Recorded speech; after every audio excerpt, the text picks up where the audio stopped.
For me, the feeling with sci-fi is just generally, not with all sci-fi. So I think the very best sci-fi isn't just sci-fi. If you watch Matrix, Terminator, Blade Runner, there's more to them than just sci-fi.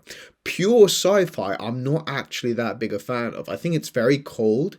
It's like it plays on my anxieties. Like I much prefer the warmth and the comfort of fantasy than I do the hard nitty gritty reality and foresight of sci-fi. Because I think sci-fi is intrinsically a little bit closer to horror than something like fantasy would be. And I'm not saying you can't get horrific fantasy as well, but I think sci-fi generally there's more of that stuff in sci-fi than fantasy. You know, a lot of people think of Star Wars as sci-fi. It's not. It's mainly fantasy. I'd say Star Wars' key ingredients are action, adventure, fantasy, and opera, all like almost joint first, and then sci-fi near the bottom. It's sci-fi insofar as it's set in the future. Or, to be honest, it's set in a galaxy like a long time ago, so it's not even in like the future. But anyway, but there are like certain technologically there are things in that we would consider futuristic, and it's sci-fi in the sense that there are like robots and spaceships and laser guns. Okay, it's sci-fi in that way,